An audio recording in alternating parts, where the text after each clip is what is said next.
सुरंग पिसारो यजो नहीं छुपावे कटे चंद मोरो कटे चंद चंदम ये भैदान पाव सुरंड धरा जग जुनी अनवड़ी गट जुनो गिरना हकदड़ा हेजल पिया इना नमना नरने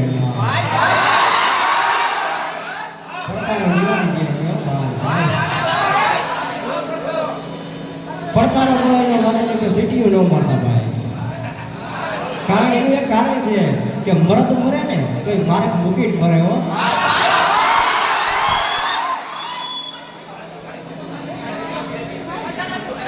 સૌરાષ્ટ્રની ધરતી સંત સુરવીર અને દાતારોની ધરતી ભક્તોની ધરતી એ વડા ભેડી વીર પુરુષો આ ધરતી ઉપર જન્મા છે એક લોક છે કે જનની જણતો ભગત જણ કા દાતા અને કા સૂર નહીતર રેજે વાંચડી માં મત ગુમાવતી ગુરુ પ્રથમ કવિએ ભગતની માગણી કરી છે કે હે માં દીકરાનો જન્મ દે તો કોઈ ભગતને જન્મ આપી કારણ કે આજે જઈને તમે કોઈને પૂછો કે ભાઈ જુનાગઢ કોનું તો નરસિંહ મહેતાનું જુનાગઢ મેવાડ કોનું તો કે મીરાબાઈ નું મેવાડ હમણાં ભજન ગાયું ને માને રૂપાના હેરણા હેરા આરાધે મોજડી ઉતારી મારો એમ કહેવાય કે રૂપાની પરીક્ષા કરવા માટે પાછળ જાય છે અને એમાં રૂપાની એક મોજડીને મારો એમ કહેવાય કે છુપાઈને લઈ લે છે મોજડી લઈ લીધી રૂપાને ખબર નથી એટલે જ્યારે ભજનનો એમ કહેવાય આરાધ પૂરો કરી રૂપાને હાલતા થયા જોયું તો એક જ મોજડી પડી છે બીજી મોજડી નથી ગુરુની પાસે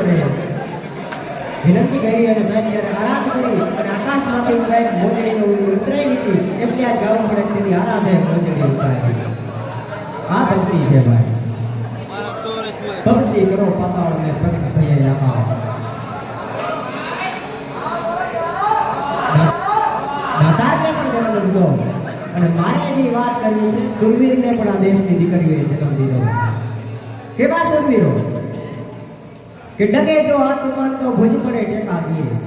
કદાચ આજ પડે ને ઠાકુર થઈ જાય તો પોતાના આપણે હાથ પડે ટેકા નહીં હકે એવા વીર વર્ગો કે ડગે જો આસમાન તો ભુજ પડે ટેકા દે અને આ ભને જમીનના કણા એક કરે એવા ફટાડા ન હતા જોધ પાકે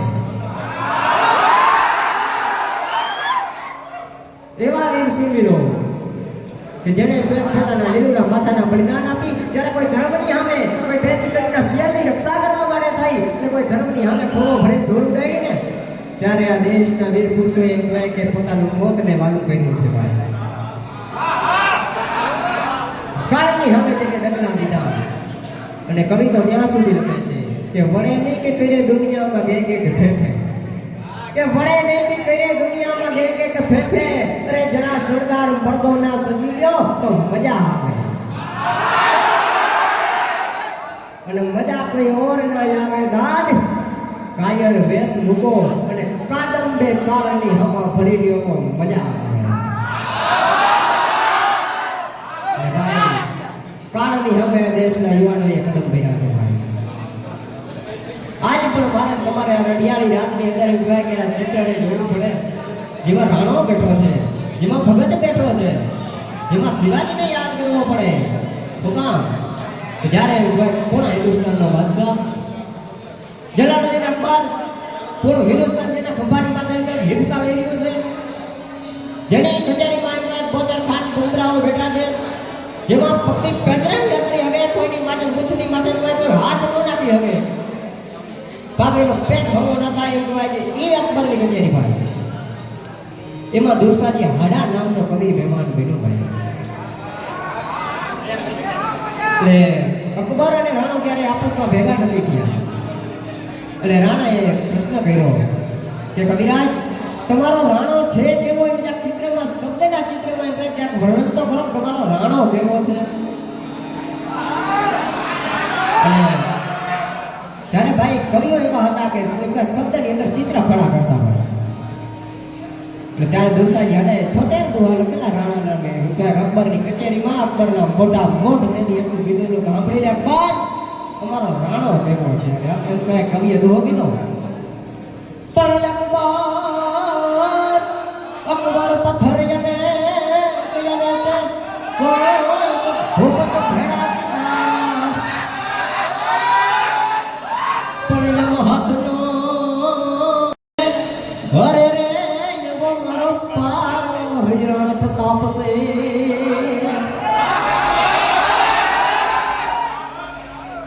અકબર હો ગોઢલાની હરોળ એમાં અકબર હાલતા કરે એવો કીધો અકબર ને પેલા કે હો ગોઢલા થાય એવો અકબર છે કે હો ગોઢલાની હરોળ એમાં અકબર હાલતા કરે પણ રાહે દોરિયા રાણ એ પ્રાણો હાડે રાણ પ્રતાપ છે અકબર સમજ યથા એમાં ડુબાની સારી ગણી પણ બેવાનો દિલ બાહમાં રચક રાણ પ્રતાપ છે એ રાણ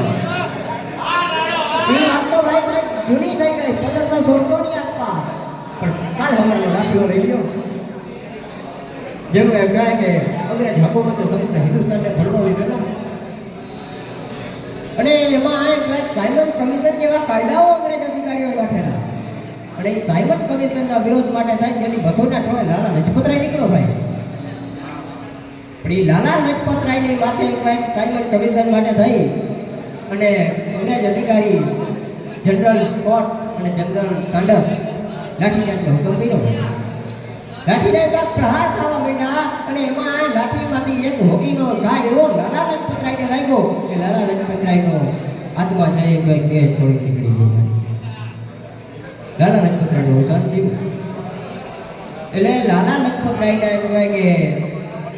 દેહને એમ કહેવાય કે દર્શન માટે રાખવામાં આવ્યું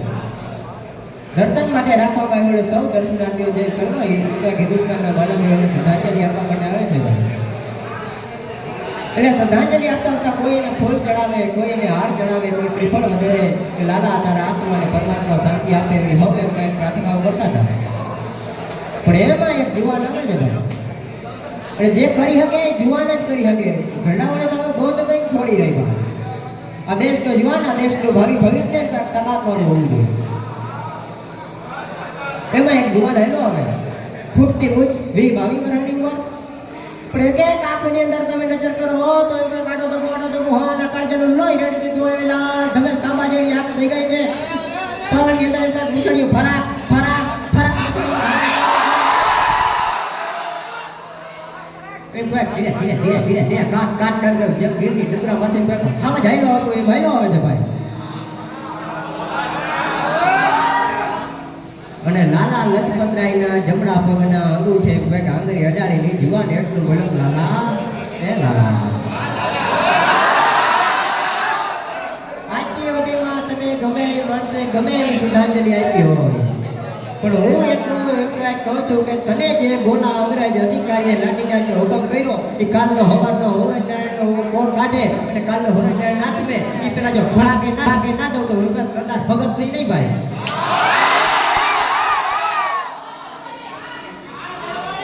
અને ભાઈ બીજો દિવસ હવાનો ભોર થયો હોરજનારાયણે કહેવાય કે પોતાના સંતાનને કહેવાય પોતાના ઘોડાને કહેવાય કે આકાશની અંદર નખન ધરતીને અજવાળાઓ અને છૂટા પડી દીધેલા અને અમારા કવિએ પ્રાર્થના કરી કેવો હોરજનારાયણ કે ભલે યુગા ભાણ પણ તું હરા લઉં ભામણા પણ તારી મરણ જીવણરી લગ મણ મારી રાખે છે કે સબર આવું કોઈ તું અચૂક કોઈ ગામમાં આડહ નહીં એમાં જવું ને પડે ચૂક પછી ગમણે કે સબર આવું કે દાદર કે ડાકલા કે પાખંડ પણ પછી રાત ન ભાગે રાણી ગમણે કે સબર આવું એવા હોરજનારાયણે કોર કાઢીને આ બાજુ એમ કહેવાય કે તંબુમાંથી અંગ્રેજ અધિકારી મારવો તો સાંડસ ને પણ એમ કાંઈક સ્કોટ છે એ સ્કૂટર લઈને બહાર નીકળો પણ આ બાજુ પહેલી ગોળી સુખદેવે અને ત્યાર પછી ભગતસિંહે એક બે ત્રણ ગોળી એમ કહેવાય કે અંગ્રેજ ગોલાની છાતીની અંદર સાહેબ ધરબી દીધી હતી આ દેશના યુવાનો છે